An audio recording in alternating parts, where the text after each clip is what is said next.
ഒരു ക്രൂരമായ കൊലപാതകത്തിന്റെ ഞെട്ടിക്കുന്ന വിവരങ്ങളാണ് ഇപ്പോൾ പുറത്തുവരുന്നത്.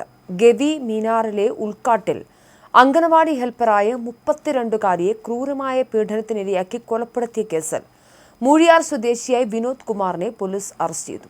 ഇടുക്കി വണ്ടിപ്പെരിയാറിൽ വെച്ചാണ് പ്രതിയെ അന്വേഷണ സംഘം വലയിലാക്കിയത്.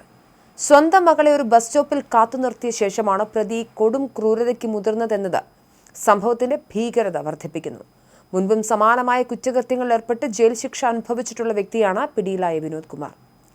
വനവിഭവങ്ങൾ ശേഖരിച്ച് വിൽപ്പന നടത്തി ഉപജീവനം കഴിയുന്ന ആളാണ് പ്രതിയായ വിനോദ് കുമാർ. സംഭവ ദിവസം ഇന്നലെ രാവിലെ വനവിഭവങ്ങൾ ശേഖരിക്കാനായി മീനാറിലെത്തിയ ഇയാൾ യുവതി അംഗനവാടിയിലേക്ക് പോകുന്ന സമയത്ത് സമീപത്തെ ബസ് സ്റ്റോപ്പിൽ ഉണ്ടായിരുന്നു. ഈ സമയം പ്രായപൂർത്തിയാകാത്ത മകളും ഇയാൾക്കൊപ്പം ഉണ്ടായിരുന്നു. എന്നാൽ മകളെ ബസ് സ്റ്റോപ്പിൽ നിർത്തിയ ശേഷം വിനോദ് യുവതിയുടെ പുറകെ സഞ്ചരിച്ചു. കാട്ടുവഴിയിലൂടെ രഹസ്യമായി യുവതിയെ പിന്തുടരുകയായിരുന്നു. തമിഴ്നാട് സ്വദേശിനിയായ യുവതി ഗവിയിലാണ് താമസിക്കുന്നത്. ഇവരുടെ ഭർത്താവ് ഗവിയിൽ ഒരു തോട്ടം തൊഴിലാളിയാണ്. ഇവർക്കൊരു കുട്ടിയുമുണ്ട്. ദിവസവും 4 കിലോമീറ്ററോളം വനത്തിലൂടെ നടന്നു വേണം യുവതിക്ക് മീനാറിലെ അംഗനവാടിയിൽ ജോലിക്കെത്താൻ. 9 മണിയോടെ ഇവർ വീട്ടിൽ നിന്നും ഇറങ്ങുന്നത് നാട്ടുകാർ കണ്ടിരുന്നു. വനപാതയിലൂടെ കടന്നുപോയ യുവതിയെ വഴിയിൽ വെച്ച് വിനോദ് കുമാർ തടഞ്ഞു നിർത്തുകയും ആക്രമിക്കുകയുമായിരുന്നു. യുവതി സർവ്വശക്തിയും എടുത്ത് പ്രതിരോധിക്കാൻ ശ്രമിച്ചെങ്കിലും പ്രതി ഇവരെ റോഡിൽ നിന്നും താഴേക്ക് ബലമായി വലിച്ചിഴച്ചു കൊണ്ടുപോയി. തുടർന്ന് കാട്ടുചോലയുടെ കരയിൽ വെച്ച് ക്രൂരമായ പീഡനത്തിന് ഇരയാക്കുകയായിരുന്നു.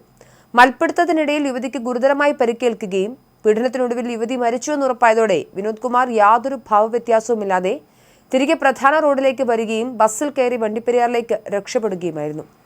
അതേസമയം അംഗനവാടിയിലേക്ക് പോകുന്നതിനിടെ തന്റെ ശരീരത്തിൽ എന്തോ കടിച്ചു എന്ന് പറഞ്ഞ് യുവതി തമിഴ്നാട്ടിലുള്ള തന്റെ അച്ഛനെ ഫോണിൽ വിളിച്ച് സംസാരിച്ചിരുന്നു. പിന്നീട് അച്ഛൻ തിരിച്ചു വിളിച്ചപ്പോൾ ഫോൺ എടുക്കാത്തതിനെ തുടർന്ന് അദ്ദേഹം പരിഭ്രാന്തനാവുകയും ഉടൻ തന്നെ ഗവിയിലുള്ള നാട്ടുകാരെ വിവരമറിയിക്കുകയുമായിരുന്നു. ഇതേസമയം യുവതി നിശ്ചിത സമയമായിട്ടും അംഗനവാടിയിൽ ജോലിക്കും എത്തിയിരുന്നില്ല. തുടർന്ന് നാട്ടുകാരും ഒപ്പം അംഗനവാടി ജീവനക്കാരും ചേർന്ന് വനപാതയിൽ തിരച്ചിൽ ആരംഭിച്ചു.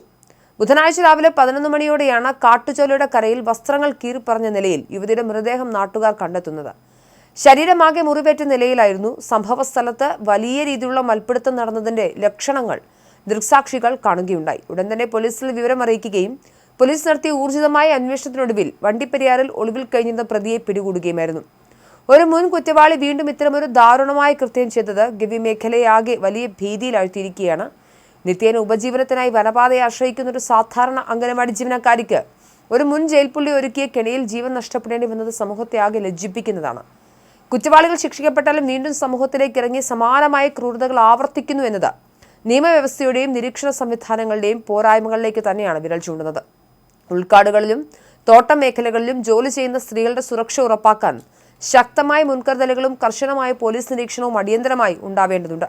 എങ്കിൽ മാത്രമേ ഇനിയൊരു മകൾക്കും കാട്ടുവഴികളിൽ ഇങ്ങനെ കൊല ചെയ്യപ്പെടാതിരിക്കേണ്ടെന്ന ഒരു അവസ്ഥയിലേക്ക് എത്തുകയുള്ളൂ. എന്തായാലും അതിഭീകരമായ ഒരു കൊലപാതകത്തിന്റെ കഥയാണ് ഗവിയിൽ നിന്നും വരുന്നത്.